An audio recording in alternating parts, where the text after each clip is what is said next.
नमस्कार विद्यार्थी मित्रों, ધોરણ 9 व्याकरण विभागनी अंदर शुद्ध और अशुद्ध वाक्य,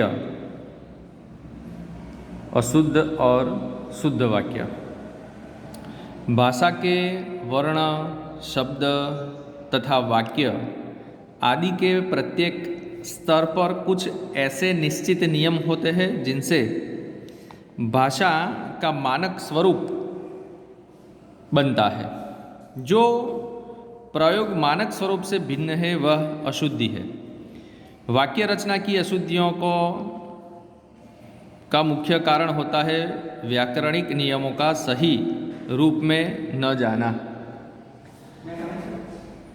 अतः हमें बोलने या लिखने के समय इस बात का ध्यान रखना चाहिए कि हमारे द्वारा जो कुछ कहा या लिखा जाए वह बिल्कुल स्पष्ट, सार्थक और व्याकरण की दृष्टि से शुद्ध हो।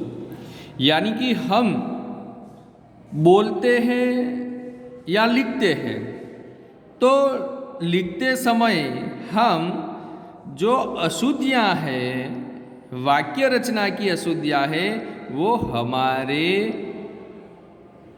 मन में या लिखने में बिल्कुल सार्थक होना चाहिए कि हम किस प्रकार, गलत तो नहीं लिख रहे हैं न, सही प्रकार से ही लिखना चाहिए।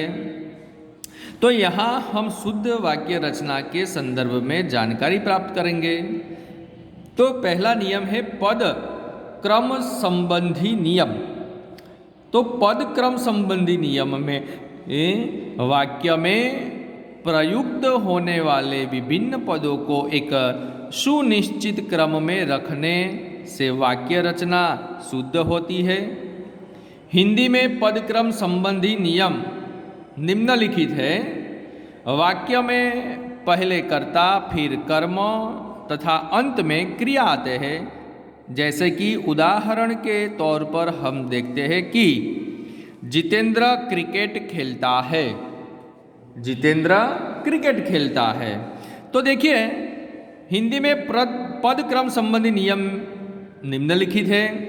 तो वाक्य में पहले कर्ता, फिर कर्म तथा अंत में क्रिया होती है। उदाहरण दिया गया है, जितेंद्र क्रिकेट खेलता है। तो कर्ता और कर्म को छोड़कर शेष कारक प्रायः कर्ता और कर्म के बीच स्थित होते हैं।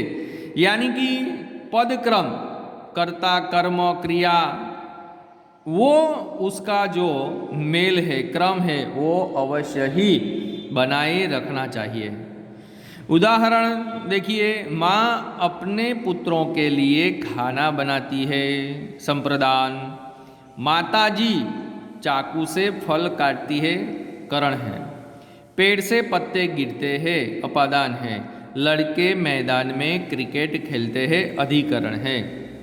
तो कुछ स्थलों पर ये कारक कर्म के बाद भी प्रयुक्त हो जाते हैं। जैसे प्रियंदाने मनमोहन, प्रियोदाने मनमोहन को सिर से पैर तक देखा। अब देखिए तीसरा प्रश्नवाचक पद प्रश्न के विषय से ठीक पहले प्रयुक्त होता है। यानी कि उदाहरण देखिए, अपराधी का पता चला। अपराधी का पता चला क्यों? यह सम्राट अशोक की राजमुद्रा है। क्यों? यह सम्राट अशोक की राजमुद्रा है। आपको न्याय का अवसर देना चाहता हूँ, आप तैयार है? तो इस तरह से प्रश्नवाचक पद प्रश्न के विषय से ठीक पहले प्रयुक्त होते हैं। क्रिया विशेषण सदैव क्रिया के पूर्व आते हैं। यानी कि देखिए, मोहन धीरे धीरे चल रहा है, श्याम तेजी से दौड़ रहा था। तो ये सब क्रिया विशेषण सदैव क्रिया के पूर्व आते हैं। तो मोहन धीरे धीरे क्रिया क्या है, तो चलना, तो चल रहा है। श्याम है वो कैसे दौड़ता है, क्रिया कैसी है, तो तेजी से दौड़ना। तो इस प्रकार वाक्य के विभिन्न पदों के बीच तर्क संगति होनी चाहिए, यानी कि तर्क बैठना चाहिए। तो उदाहरण के तौर पर हम देखते हैं कि छात्रों ने गुरुजी को एक फूलों की माला पहनाई। ये अशुद्ध वाक्य है, तो कौन सा वाक्य सही बनेगा? छात्रों ने गुरुजी को एक फूलों की माला पहनाई। एक फूलों की नहीं होती, माला एक फूल की होती है? नहीं होती है। तो छात्रों ने गुरुजी को फूलों की एक माला पहनाई।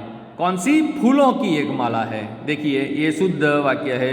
यहाँ शुद्ध गाय का दूध मिलता है, यह शुद्ध वाक्य है। यहाँ शुद्ध गाय का नहीं, लेकिन शुद्ध वाक्य में क्या आएगा? गाय का शुद्ध दूध मिलता है। कैसा दूध? शुद्ध गाय नहीं, उनसे कोई मतलब नहीं है, लेकिन हमें जो जरूर है दूध की, तो दूध कैसा होना चाहिए? तो वो शुद्ध होना चाहिए। तो ये सही है। आगे देखिए, न या नहीं का नकारात्मक कार्य में प्रयोग किया क्रिया से पहले होता है। उदाहरण देख लीजिए, शिक्षक महोदय पर घर पर नहीं मिलेंगे। शिक्षक महोदय घर पर नहीं मिलेंगे, ऐसा नहीं। तो शिष्य क्षमा नहीं मांगेगा। तो आगे देखिए, आग्रह के लिए न अव्यय का प्रयोग वाक्य के अंत में होता है। उदाहरण के तौर पर देखिए, चलोगे ना, तुम भी आओ ना।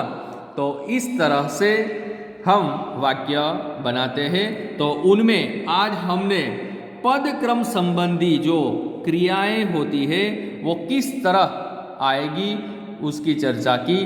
तो दरेक विद्यार्थी अपनी अपनी नोटबुक में ये जो पेज नंबर 20 का है वो लिख लेंगे। अस्तु, नमस्कार।